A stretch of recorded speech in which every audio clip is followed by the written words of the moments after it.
During our travels, my wife and I have noticed that almost every place we've been, somebody speaks English. Even on a remote dirt road, at a roadside fruit stand, there was one little boy who spoke English.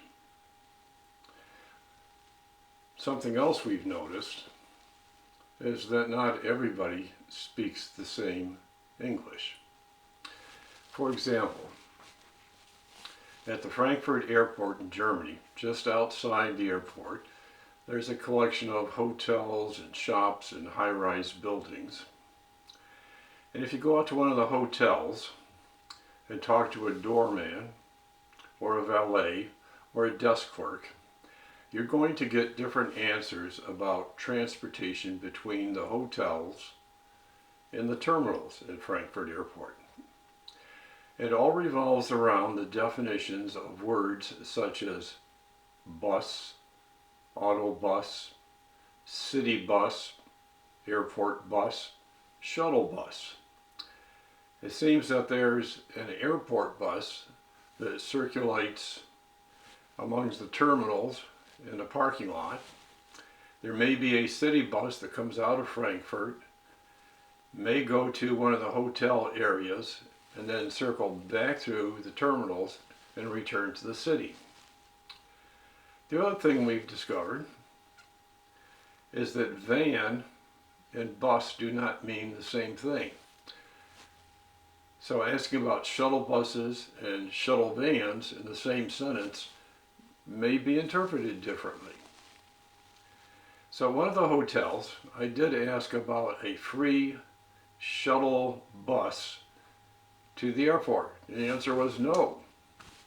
However, the desk clerk had a friend that he could call who ran a third-party sort of taxi service, like a ride share, Uber, Lyft kind of thing.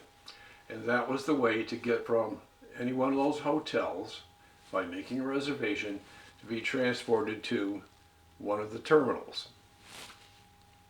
Incidentally, in that same hotel building complex, there's a train station, and the train will take you to the airport, which is a short distance away, or will take you into Frankfurt or beyond Frankfurt in the other direction. But you got to ask the question the right way.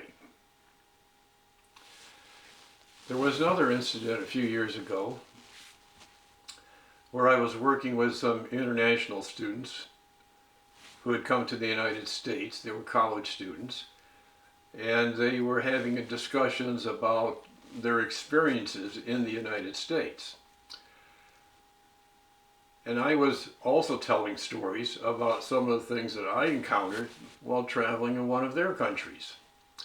So I was sitting next to this young woman, and I was telling my story about the difficulties in a restaurant, talking with some of the local shopkeepers.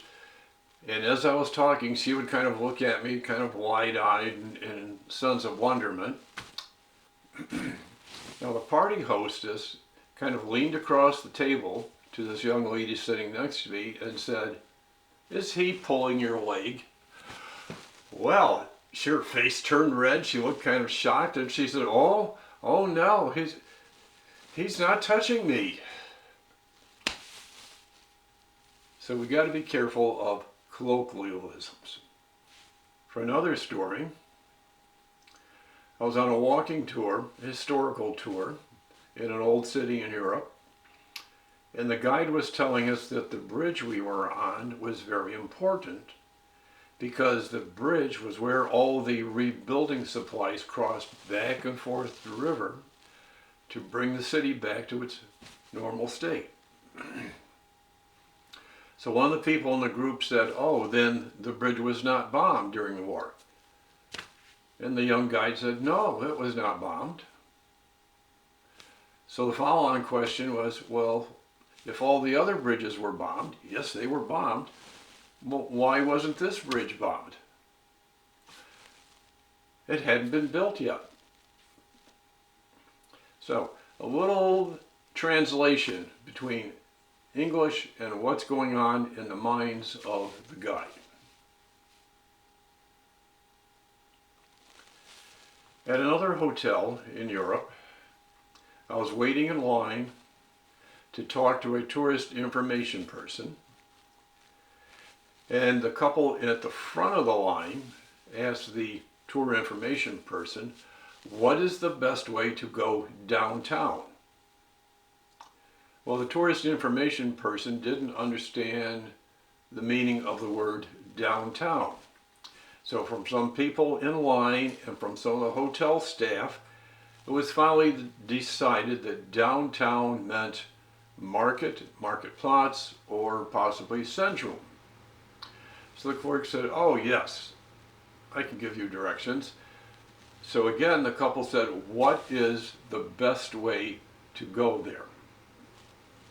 The clerk said, "The best way is for the hotel to hire you a car with a driver." So a call was made, a room charge was made, and the couple were directed to wait in the lobby for their car and their driver. Well, the second couple in line said, "Oh, we want to go to the central area too, but we want to go the fastest and cheapest way."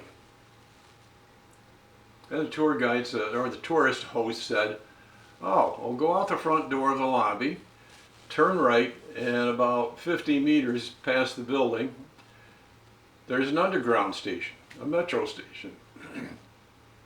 There will be a train every 10 minutes, and by the way, here at the hotel, we can sell you tickets, one way or round trip." So you have to be careful in using the word, "what is the best?" Sometimes you need to explain what is the best. Is it a chauffeur-driven car with door-to-door delivery? Or is it riding a public metro bus or train and getting there quickly and cheaply?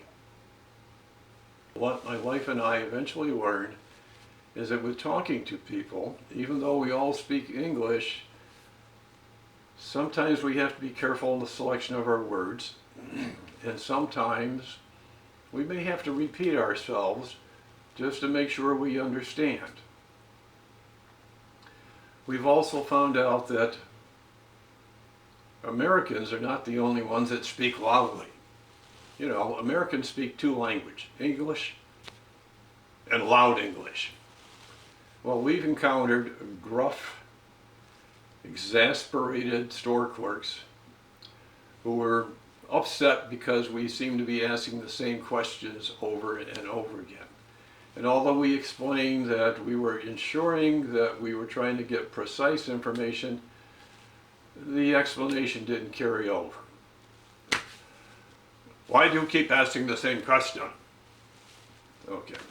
So we have to develop a certain calmness, a sense of humor, and kind of try to stay in balance when talking to other people that although they speak English and we speak English, we don't speak the same English.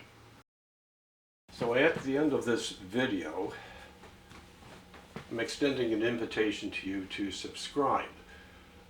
We've just returned from a cruise, a Holland America cruise.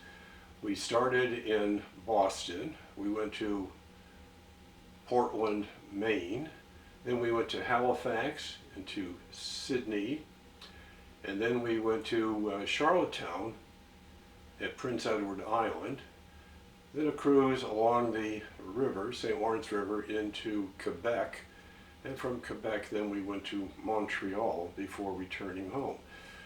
I've just started editing those videos and photographs, getting them pulled together, and expect to have something posted soon. So thank you for watching, and please come back. Bye.